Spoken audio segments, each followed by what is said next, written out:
오늘 우리에게 주시는 하나님의 말씀은 디모데전서 5장 1절에서 16절입니다.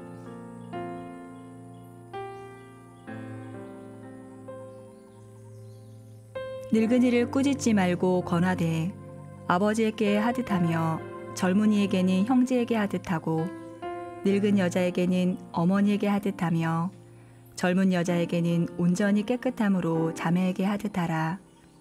참 과부인 과부를 존대하라. 만일 어떤 과부에게 자녀나 손자들이 있거든 그들로 먼저 자기 집에서 효를 행하여 부모에게 보답하기를 배우게 하라. 이것이 하나님 앞에 받으실 만한 것이니라. 참 과부로서 외로운 자는 하나님께 소망을 두어 주야로 항상 간구와 기도를 하거니와 향락을 좋아하는 자는 살았으나 죽었느니라. 내가 또 이것을 명하여 그들로 책망받을 것이 없게 하라. 누구든지 자기 친족, 특히 자기 가족을 돌보지 아니하면 믿음을 배반한 자요 불신자보다 더 악한 자니라. 과부로 명부에 올릴 자는 나이가 60이 덜 되지 아니하고 한 남편의 아내였던 자로서 선한 행실의 증거가 있어 혹은 자녀를 양육하며 혹은 나그네를 대접하며 혹은 성도들의 발을 씻으며 혹은 환난 당한 자들을 구제하며 혹은 모든 선한 일을 행한 자라야 할 것이요 젊은 과부는 올리지 말지니 이는 정욕으로 그리스도를 배반할 때에 시집 가고자 함이니 처음 믿음을 저버렸으므로 정죄를 받느니라. 또 그들은 게으름을 익혀 집집으로 돌아다니고 게으를 뿐 아니라 쓸데없는 말을 하며 이를 만들며 마땅히 아니할 말을 하나니 그러므로 젊은이는 시집가서 아이를 낳고 집을 다스리고 대적에게 비방할 기회를 조금도 주지 말기를 원하노라. 이미 사탄에게 돌아간 자들도 있도다. 만일 믿는 여자에게 과부 친척이 있거든 자기가 도와주고 교회가 짐지지 않게 하라. 이는 참 과부를 도와주게 하려 함이니라. 아멘.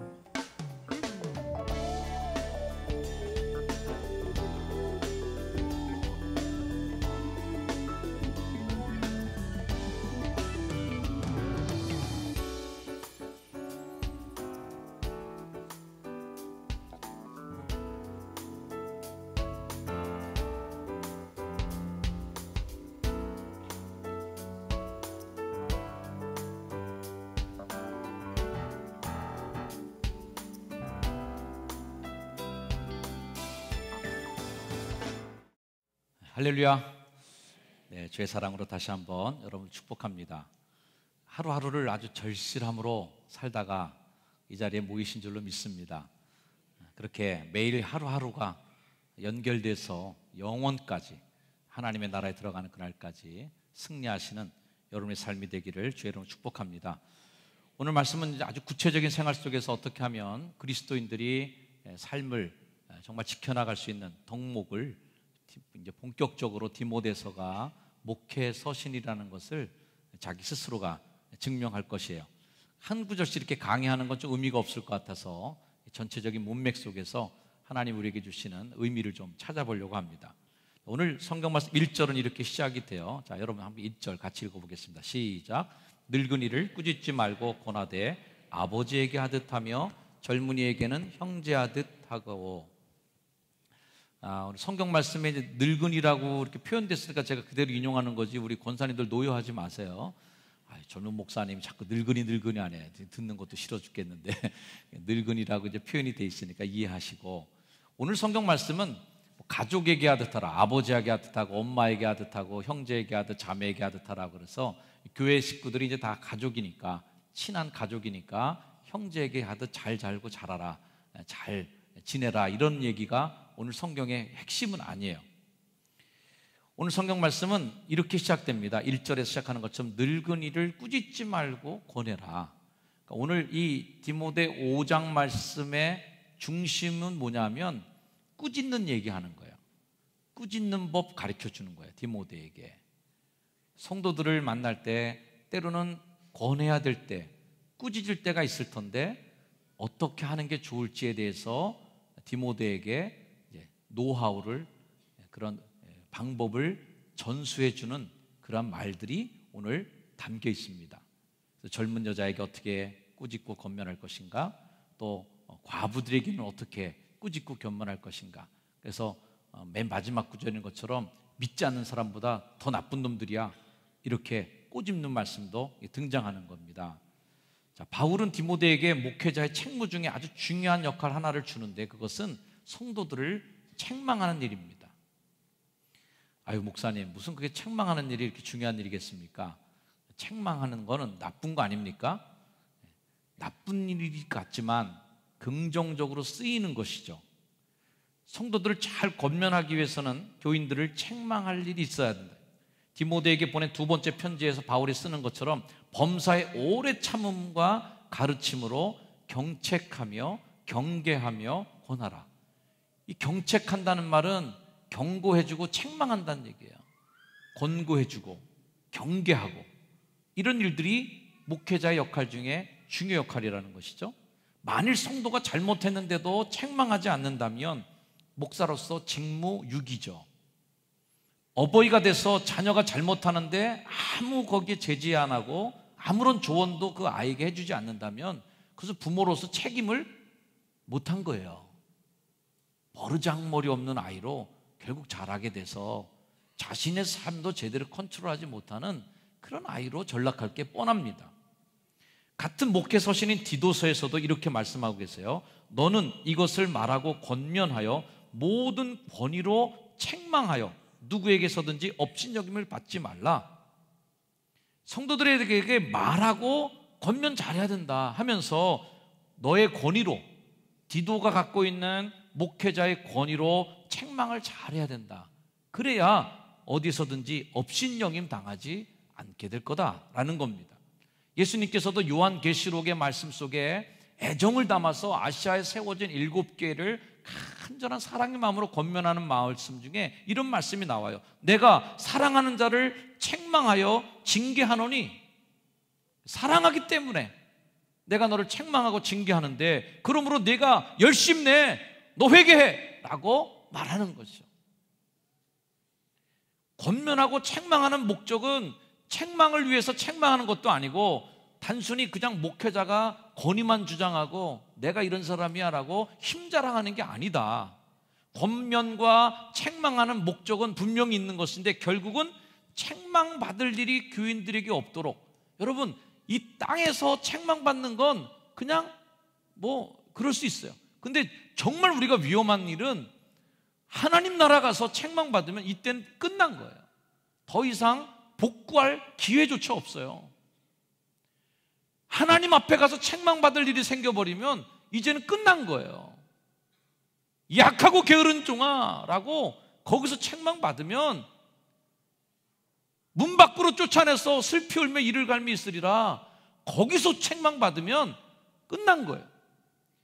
그 자리에서 책망받을 일이 없도록 이렇게 살아가는 동안에 우리들이 삶에서 아직은 바꿀 수 있을 때, 아직은 수정할 수 있을 때, 아직은 좀 더 우리가 더 개선할 수 있을 때에 책망받을 수 있다는 것은 어찌 보면 대단한 축복이고 은혜입니다. 권면과 책망의 목적은 결국은 책망받을 일이 없는 성도를 세우는 것이다. 디모데전서 5장 7절, 또 내가 이것들을 명하여 그들로 책망받을 것이 없게 하라 라고 하는 것이 바울이 디모데에게 준 책망을 해야 될 이유예요. 따라합시다. 책망을 받아야 책망받을 일이 없다. 그렇죠? 여러분들이 집에서 자녀들 자꾸 책망하고 잔소리하는 이유가 뭐예요? 밖에 나가서 책망받지 않게 하려고. 너 어디 가서 이놈아 그런 버르장머리 없다는 소리 들어. 저희도 자녀에게 계속 그런 거 강조 많이 하죠. 야, 너 어디 가서 그렇게 음식 먹다가는 예의도 없는 놈인 줄 알아.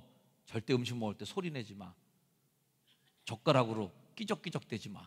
뭐 이런 잔소리를 깨먹듯이 해야 되는 이유는 그 아이가 어디 가서 실수하지 않도록, 어디 가서 버르장머리 없는 아이로 그렇게 취급되지 않도록 집에서 책망받는 게 낫지 남에게 책망받으면 어떡하겠어요?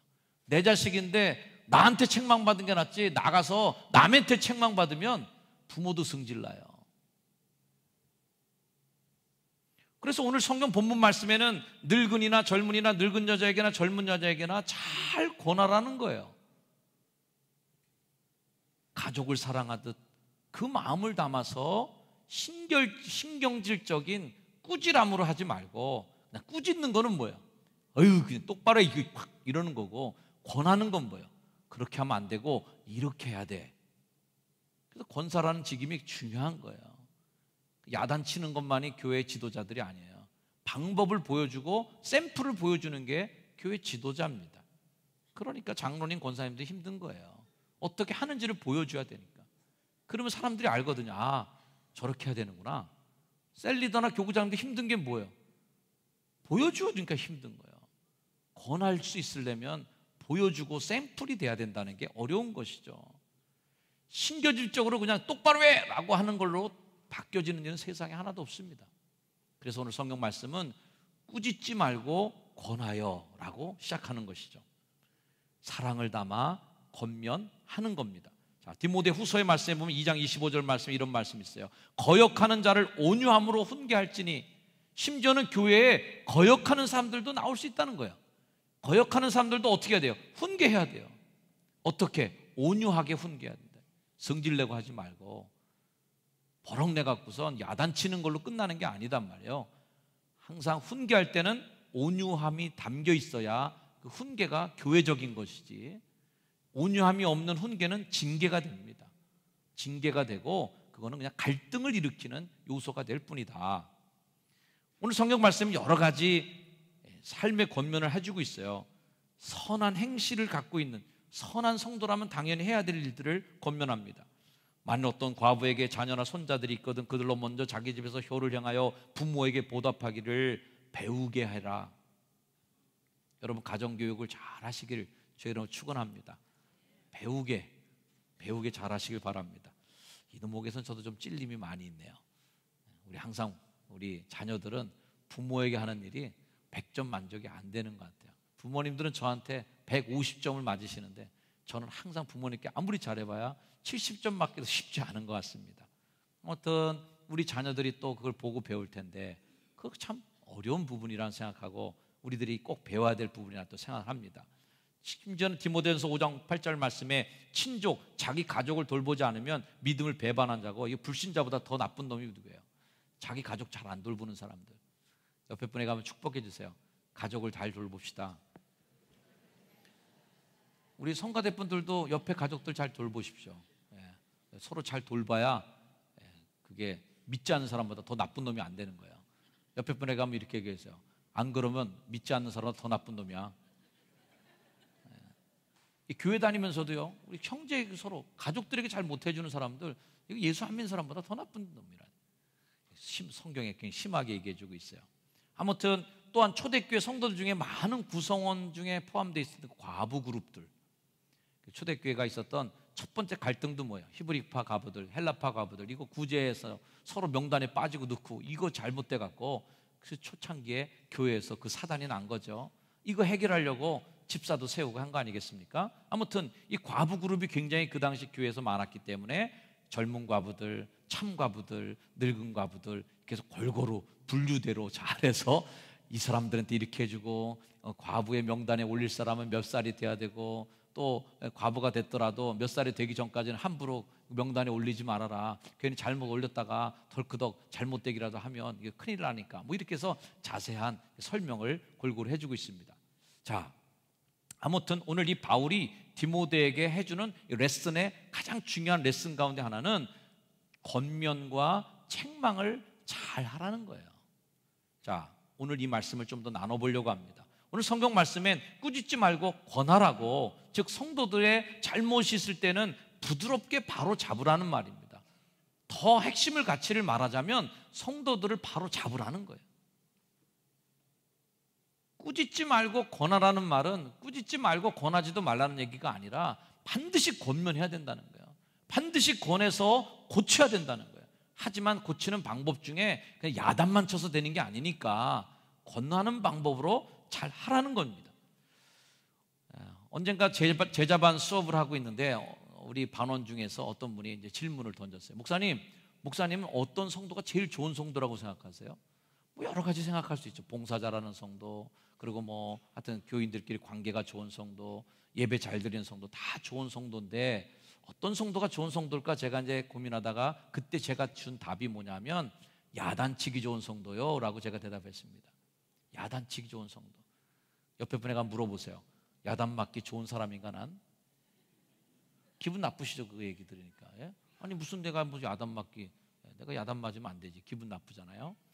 자, 이 야단 맞는다는 말 오해 없이 들으시길 바랍니다. 제가 말하는 이 야단치기 좋은 성도가 좋은 성도라는 말은 결코 성도를 좀 만만하게 보거나 제가 목회자라고 하는 우월적 지위에 서서 그냥 함부로 그렇게 영적 지위를 잘못 사용해서 으름장 놓고 거들먹거리는 골목대장 역할을 한다는 얘기가 아니라, 야단친다는 의미 속에는 신뢰가 있어요. 신뢰. 저한테 혹시라도 야단 맞아본 성도는 제가 굉장히 신뢰하는 분이라고 여기시길 바랍니다. 여간 신뢰가 없고서는 야단 제가 안 칩니다. 왜? 삐지니까. 삐지고, 삐지기까지만 하면 괜찮은데 화나니까. 화내요 또. 그리고 어디 가버릴 수도 있어요. 교회가 여기밖에 없냐? 내가 무슨 야단막 교회 다니냐? 이러고선 집어 던질 수도 있어요. 그렇게 겁나는 분들한테 제가 야단 못 칩니다. 신뢰가 있어야 돼요. 또 하나는 저한테 애정이 있어야 야단칠 수 있습니다. 애정이 없으면 야단치지 않습니다. 여러분 자식이니까 야단치는 거지, 길거리에 돌아다니는 애들 다 야단치고 돌아다니시면 피곤해서 못 삽니다. 내 자식이니까 안타까워서 야단치는 거죠. 정말 애정을 갖고 있을 때 야단칠 수 있어요. 그런 의미로 볼 때 여러분들 혹시라도 저한테 야단 맞게 되면 기뻐하고 즐거워하라, 그렇게 얘기 드리고 싶어요. 정말 여러분들 서운할 수 있습니다. 서운할 수 있지만 적어도 내가 이 교회에서 목사님께 신뢰받는 사람이구나, 목사님 나한테 애정을 갖고 있는 분이구나, 잘못을 지적하거나 이렇게 하세요, 저렇게 좀 바꿔주세요 라고 할 때 그것이 여러분들에게 노여움이 아니라 그렇게 지도받고 권고받고 고쳐나가는 여러분 삶이 되길 주의로 축원합니다. 저는 대학교 학번으로는 81학번입니다. 국제시장이라는 영화 여러분 많이들 보셨어요? 성가대분들 국제시장 보신 분 있어요? 국제시장 보신 분? 꽤 많이 봤네. 여기 이쪽은 국제시장 보신 분? 이쪽 파트 분들이 돈이 좀 많군요. 여기가 무슨 파트예요? 베이스하고 엘토? 역시 이렇게 받쳐주는 파트 분들이 돈이 많고, 소프라노 테너는 이렇게 빈궁해요? 보신 분들이 별로 없네. 한번 좀 보세요. 저는 국제시장 우리 네 식구랑 같이 봤는데 네 식구 다 펑펑 울었어요. 그래서 우리 어머니도 좀 모시고 가서 배드려야 될 텐데 이제 시간을 내서 한번 배드리려고 합니다. 왜? 어머니 세대 영화더라고요. 6.25 전쟁부터 시작해서 그 산업시대, 그다음에 뭐 월남전, 그다음에 독일로 간호원들, 광부들 가서 외화벌이 하는 시대, 그런 그 가난의 시대를 겪으셨던 그분들의 삶의 시대가 국제시장에 다 그려져 있더라고요. 그래서 네 식구 다 보는데 펑펑 울면서 봤어요. 저는 그래도 조금 그 시대가 이해가 되는데 우리 자식들은 왜 울었는지나 이해가 안 돼요. 뭘 알길래 울었는지. 저는 이제 그분들 세대는 아니고 국제시장 세대는 아니고 저는 80년대라고 표현되는 그 시대를 살았는데, 그 시대도 나름대로 한국 근대사에 있어서는 정말 빼놓을 수 없는 아주 격동의 시대였던 거 여러분 잘 아시죠? 그 시대의 특징 중에 하나는 탈권위였었습니다. 탈권위. 그동안 이제 국가라고 하는 것이 권위였었어요. 국민들을 오히려 누르고 국민들을 다 통제하고 살았던 시대였어요. 국민들이 이제 그거 싫다고, 우리도 자유가 있다고 외치고 막 그렇게 큰 소리를 지르기 시작했던 그 시대가 80년대였거든요. 군사정권 시대부터 이어져 온 권위주의 틀을 벗어내려고 온몸으로 부딪혔던 세대. 학교 교육을 받는데도 그 학교 교육에도 엄청난 권위들이 있었습니다. 요즘에 이제 고등학교 동창들 가끔씩 이렇게 만나서 얘기하면 하는 얘기들이 다 뭐냐면 교련 시간에 괴로웠던 그 얘기, 선생님들한테 무지하게 맞았던 얘기들, 맞아도 보통 맞은 게 아니라 정말 죄송한 표현 개 맞듯이 맞았던 그런 얘기들, 그런 또 시대였던, 권위에 눌려있던 시대였던, 그 시대를 살아왔던 저로서도 여전히 저도 마찬가지로 그 시대에 어떤 그 영향을 받았죠. 그래서 권위주의, 형식주의에 대해서 아주 짙은 반감을 갖고 저도 살아왔던 시대를 그럴 것 같습니다. 특히 제가 공부했던 감리교 신학대학에서는 그 당시 학풍은 목회자가 이제 되기 위해서 신학 교육을 받는데 목사로서 이제 갖춰야 될 어떤 권위주의적인 이 목사님, 그래서 위험 있는 목사님, 목소리도 좀 쫙 좀 점잖게 하고, 이렇게 그런 신학교 교육을 제가 받지 않고 좀 더 인간적인 예수님의 모습을 닮으라는 교육을 많이 받았습니다. 가령 삭개오의 집에 찾아가 주신 예수님처럼 찾아가 줘라. 죄인의 집이라고 그래서 발로 차지 말고 같이 가서 먹어주는 그런 예수님.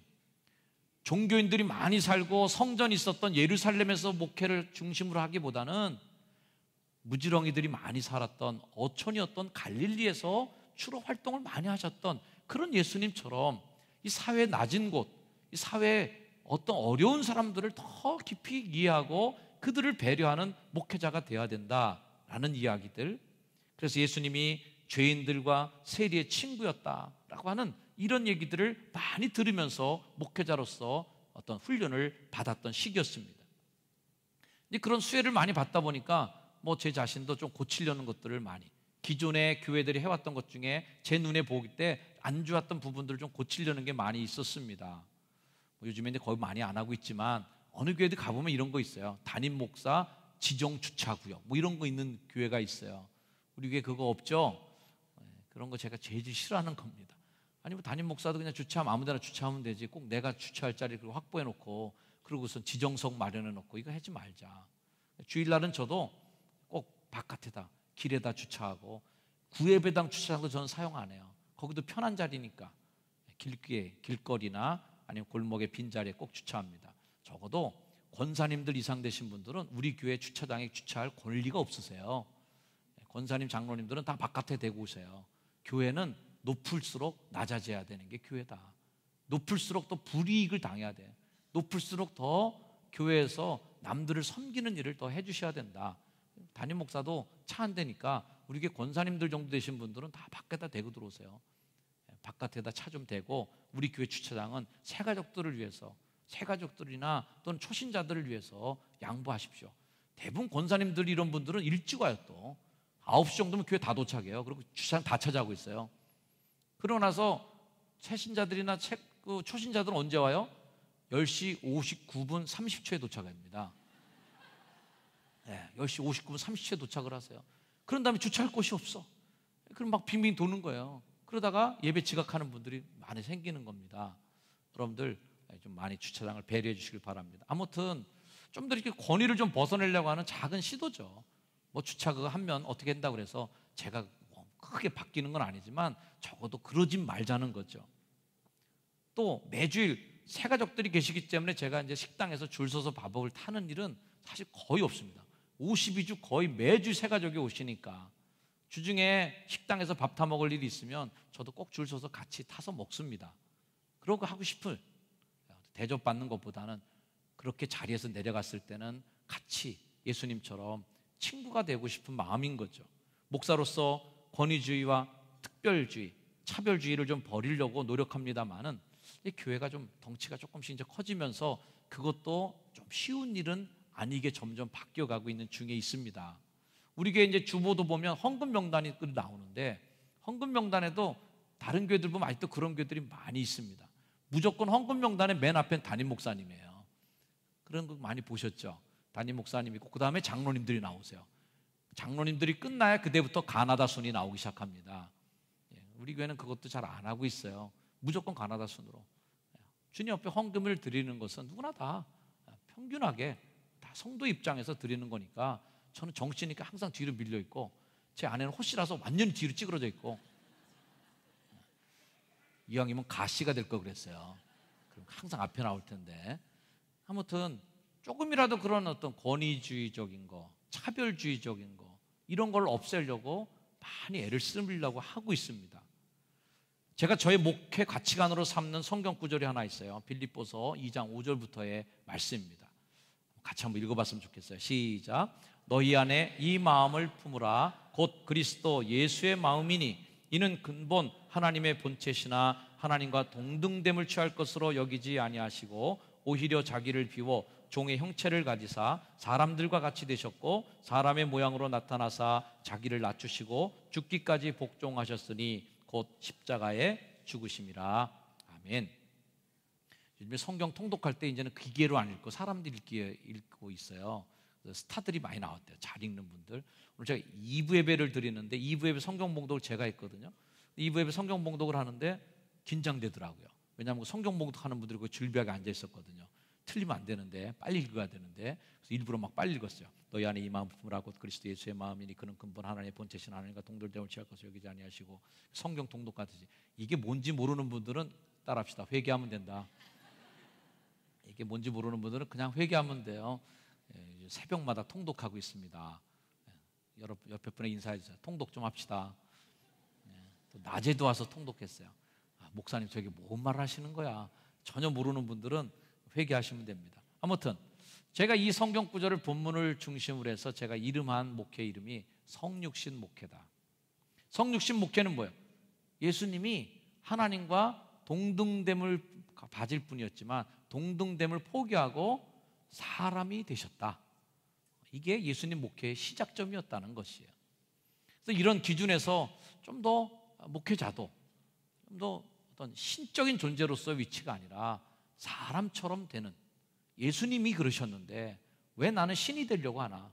목사가 신이 되려고 하고 하나님 위치에 올라가려고 하는 게 이게 벌써 예수님 목회랑 정면 배치되는, 예수님하고의 목회랑 왼수되는 목회가 하는 게 목사가 신이 되려고 하는, 목사가 신권을 가지려고 하는 게 이게 잘못된 목회라는 생각을 제 스스로가 많이 합니다. 사람과 같이 되셨다. 사람의 모양으로 나타나셨다. 모양이 같아야 되는 거예요. 저는 신학교 시절에 서강교회와 종교교회 두 곳에서 신학교 생활을 했습니다. 신학생 생활하는 동안에 두 교회 담임 목사님하고 밥 먹어본 적이 한 번도 없어요. 그만큼 그 교회 담임 목사님 계시던 분들은 저랑은 너무 멀었던 분입니다. 감히 밥을 한 끼도 같이 못 먹었어요. 또 한 교회 빼고는 그 담임 목사님 저가 그 교회에서 실습한 신학생인지도 아마 모르실 거예요. 거의 만나지 못했으니까. 그 정도로 그 당시에 담임 목사님들은 정말 높은 데 계셨어요. 그리고 간격이 멀었어요. 감히 어떻게 같이 밥도 못 먹는 그런 분들이셨어요.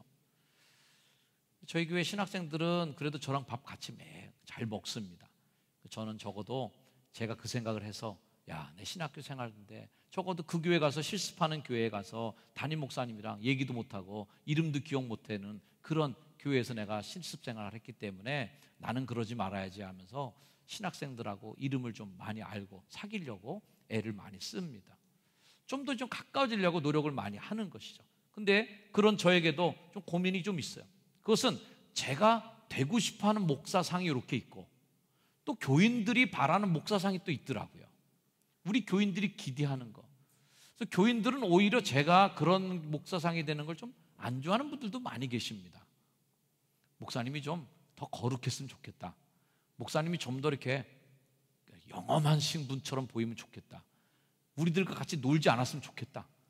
그래서 페이스북 같은 데도 좀 이렇게 자꾸 개인 생활을 공개하고 그러는 것들이 불편해 하시는 분들도 있어요. 젊은 사람들은 좋아하는데 연세 드신 분들 좀 안 좋아하시죠. 왜? 목사님은 그냥 목사님 다웠으면 좋겠는데 목사님이 목사님답다는 것도 사실 고전적인 의미의 목사님의 그 모습이에요. 저도 고민이 많습니다. 제가 되고 싶어하는 목사상만을 갖고 살 건 아니기 때문에 교인들이 원하는 목사상과 제가 되고 싶어하는 목사상의 그 접점을 만들어가고 두 개를 잘 버무리기 위해서 나름대로 여전히 지금도 저의 삶의 선택에 대해서 고민하고 있는 중에 있어요. 무작정 성도들과 어우러지는 것만이 좋은 게 아니라 목회자의 본연의 위치가 또 있기 때문에 때로는 목사에게 권위가 있어야 되고 엄중한 기준을 세우는 잣대도 필요하다는 생각을 많이 하게 됩니다. 자, 제가 전임교회가 올해로 역사가 113년 정도 됐을 거예요. 오랜 역사를 가졌다는 건 제가 말씀을 많이 드린 적이 있습니다. 그 교회 연역 중에 이런 대목이 나와요. 언젠가 한번 여러분 말씀드린데 못 들은 분들이 계셔서 제가 한 번만 더 얘기하려고 합니다. 1924년 연역에 이런 게 있어요. 1924년 9월 우인철 목사 부임, 그리고 가로 열고 꼭 그 역사에 기록된 에피소드가 나와요. 축첩 사유로 최성준 출교. 그 다음에 그 다음 해 3년 후에 1927년 06월 노재민 목사 부임 해놓고 최성준은 출교 이후 2년간 교회 창문 밖에서 빠짐없이 예배를 드림으로 입교 허락. 요 구절이 꼭 들어가 있습니다. 자, 이 교회 연역이라는 건 굉장히 중요해요. 저도 당회하셨지만 당회할 때 교회 연역에 들어가는 사항은 신중하게 집어넣습니다. 2014년 한 해 동안 한 일은 수백 가지지만 이 수백 가지 중에 교회 연역에 들어가는 건 한 개, 두 개, 세 개 정도 들어가요. 많이 못 들어갑니다. 이 교회가 113년 역사를 갖고 있는 교회가 이 최성준 씨의 그 출교와 그리고 이 사람이 다시 입교시켰던 일을 교회 역사 속에 집어넣고 이 역사를 교인들이 해마다 당회할 때마다 보고 교회 역사와 연역을 낼 때마다 그 이름이 꼭 등장합니다. 뭐 잘한 이름도 아니에요. 자랑스러운 이름, 뭔가 기여를 크게 한 이름이 아닌데도 그 교회 사람들이 그 최성준이라는 이름을 교회 역사 속에 집어넣은 이유가 있는 거예요. 그 교회가 나름대로 좋은 교회입니다. 그리고 면단위에 있는 교회였지만 연애에 영향력을 끼치는 아주 훌륭한 교회였고 그 교회 문화가 아주 좋은 교회였었어요. 저는 그 교회가 좋은 신앙의 전통과 순종의 문화 그리고 목회자의 권위를 잘 세워주고 기틀이 잘 잡힌 이유 중에 하나가 이 최성준 씨에 대한 이 기사가 그 교회 연역에 꼭 들어가 있는 게 어느 정도 영향을 미치지 않았나 하는 생각을 해보게 됩니다. 그곳에 제가 부임하기 전에 얼마나 오래전에 있었던 1927년이면 아주 까마득한 옛날에 있었던 그 일인데 최성준이라는 사람이 그 동네 유력한 사람이고 힘도 좋고 돈도 많은 사람인데 이 사람이 예수를 믿으면서도 여전히 첩을 버리지 않는 거예요. 그래서 교회에서 목사님이 그 사람을 징계했습니다. 출교시켰어요. 너 교회 나오지 마 이제. 그 당시에 가능했던 일이에요. 출교하니까 이 최성준이라는 사람이 2년 동안 문 밖에서 예배를 드렸단 말이에요. 그걸 어여삐 보시사 그 다음 후임자 목사님이 용서하고 다시 예배당에 들어와서 예배 봐라 하는 그렇게 풀어줬다는 겁니다. 우리 교회에 그런 권징이 있었다는 시기가 있었다. 교회에 그런 권징의 시대가 있었다. 책망할 수 있었다. 그리고 그 책망을 교인들은 어떻게 받아들였냐면 문 밖에서 2년간 예배를 드리면서 그 책망을 받아들였다는 거예요. 받아들였다.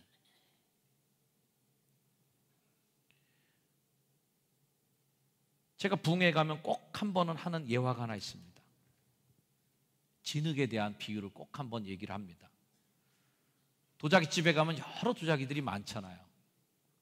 싸구려 먹을 것부터 그냥 중가, 중저가의 어떤 생활 도자기, 조금 비싼 예술 도자기, 어떤 것들은 값을 호가할 수 없을 정도로 어마어마하게 비싼 수천만 원대에 해당하는 예술 도자기까지 있습니다. 근데 이 도자기들은 다 출신이 똑같아요. 진흙 출신이라는 거죠. 어떤 진흙은 머그컵이 돼갖고 2,000원, 3,000원에 팔리고 어떤 진흙은 운이 좋아갖고 그저 예술 도자기가 돼갖고 사람들이 얼얼얼얼 비싸게 만든, 그래서 움직일 때도 그냥 벌벌벌 떨면서 그렇게 받들어주는 그릇이 되는 경우도 있단 말이에요. 왜 그 차이가 뭐냐? 어느 사람이 만졌느냐의 차이란 말이죠. 기계에서 막 찍어내는 머그컵은 그냥 2,000원, 3,000원밖에 안 하는 거예요. 근데 정말 훌륭한 도자기 공이, 내공이 출중한 도공이 손으로 어루만져서 만들어낸 도자기는 그냥 부르는 게 값이에요. 돈 1,000만 원, 2,000만 원, 3,000만 원 그냥 올라갑니다. 가치가 있다는 거예요. 왜? 누가 만지고 주물렀냐의 차이예요.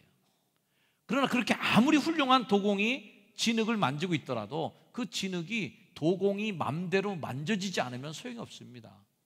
천하의 명장이 그 진흙을 만지더라도 이 진흙이 물이 다 빠져갖고 딱딱하게 굳어져 있으면 써먹을 수 없는 진흙인 겁니다. 최고의 진흙은 어떤 진흙이냐? 만지는 대로 움직이는 진흙이 최고 진흙이다. 하나님이 여러분을 보실 때도 누가 최고의 성도냐? 만지는 대로 움직여지는 성도가 최고의 진흙이에요. 설교 말씀이 들려오는 대로 만져지는 성도, 그 말씀이 들려올 때 나한테 주는 말씀이구나 라고 생각해서 나를 주물를 수 있는 그런 성도. 어떤 성도들은 설교도 자기가 판단합니다. 오늘 설교는 목사님 좀 괜찮았네, 이건 좀 들을만해, 내가 좀 해야 되겠군.